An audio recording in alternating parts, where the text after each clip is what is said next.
Hey there, welcome to Fahim Islam. So আজকে আমরা একটা বই নিয়ে কথা বলবো। অনেক পুরনো একটা বই। আই হোপ যে আপনাদের কি বইটা ভালো লাগবে।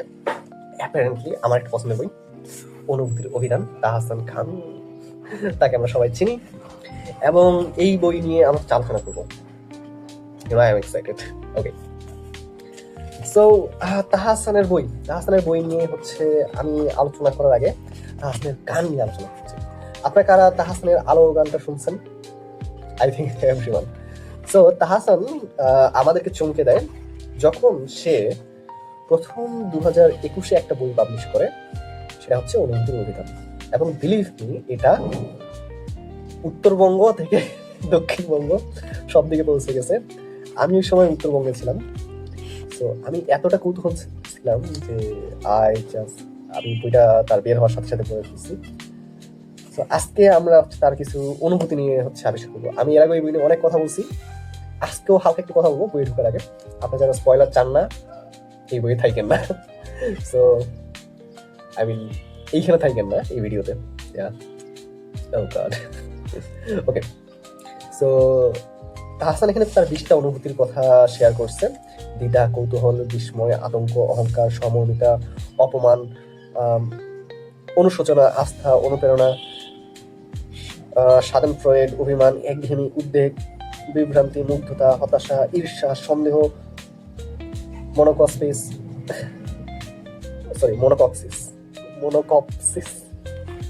তিনি তার জীবনে যেভাবে কাটিয়েছেন সেখানে তিনি কিছু কিছু অনুভূতির সন্ধান পান এবং সেগুলোকে তিনি একটা বই বা একটা হচ্ছে মানে ডিকশনারি আকারে, অভিধান আকারে আমাদের সামনে তুলে ধরার চেষ্টা করছে। এবং গেস হোয়াট, বইয়ের মধ্যে এরকম কি সুন্দর ইলাস্ট্রেটর আছে যে আপনি যখন একটা দ্বিধাকে আপনি করেন, পার হয়ে যাওয়ার চেষ্টা করেন, তখন একটা খুব ভালো একটা গল্প কিন্তু লেখা যায়। সো এভাবে তিনি আমাদের মনের ভিতরে প্রবেশ করার চেষ্টা করেছেন এবং আমি এটার জন্য অনেক কৃতজ্ঞ, এরকম একটা খুব সুন্দর বই আমাদেরকে উপহার দেওয়ার জন্য।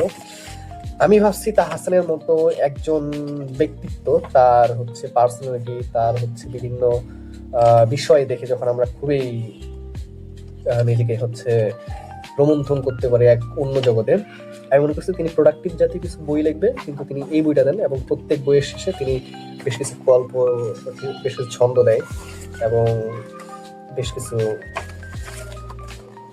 ইলাস্ট্রেটর দেয়, যেটা খুব সুন্দর। এটা কৌতূহলের হচ্ছে ইলাস্ট্রেটর এটা দিচ্ছে, আসাম রাইট। এভাবে করে বিভিন্ন বিষয় তিনি তুলে ধরার চেষ্টা করছে। বিভ্রান্তিকে যখন আমরা পার করার চেষ্টা করি, তখন আমরা কি ধরনের নিজের মধ্যে অনুভূতি পাই। আসলে এই বইটা যখন আপনি পড়বেন তখন বুঝতে পারবেন যে হচ্ছে তাহসান তার জীবনে একটা গান লিখছিল। তিনি কিভাবে চিন্তা করছেন যে একটা গান লিখতে বা একটা বিন্দুর ভিতরে শুধু তার প্রেমিকা আছে এবং চারপাশে সে আছে।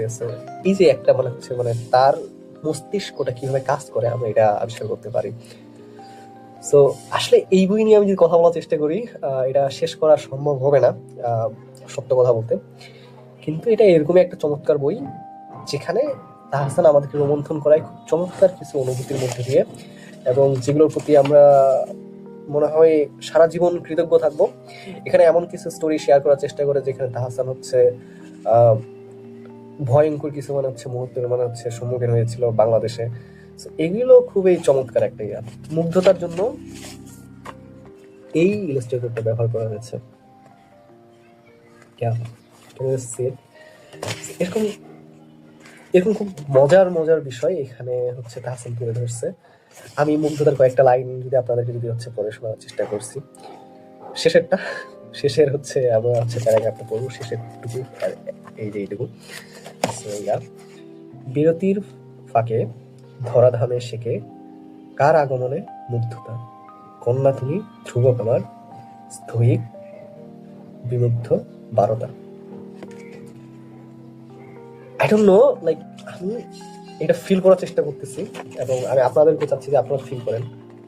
একটা বাবা, সে তার সারা জীবন তার সন্তান এবং স্ত্রীর জন্য হচ্ছে দিয়ে দেয়, এবং সে যখন সারাদিন কাজ শেষে আসে, তার মেয়ের মুখখানি দেখাটা তার কাছে সব থেকে বড় মুগ্ধতা। তো আমার মনে হয় যে এরকম যদি আপনি অনুভূতির যদি সন্ধান পেতে চান, তাহলে এই বইটা আপনাকে অবশ্যই পড়া উচিত।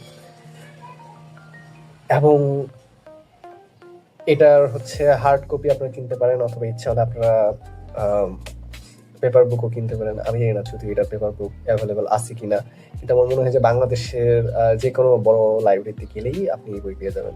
বুক স্টোর, বুক শপ বলা উচিত, আমি জানি না লাইব্রেরি আমরা কেন বলি, বাট ইয়া, যে কোনো বুক শপে যান, যেটাকে সচরাচর আমরা লাইব্রেরি হিসেবে চিনি, যে এই বইটা কিনে দেখুন। Thank you.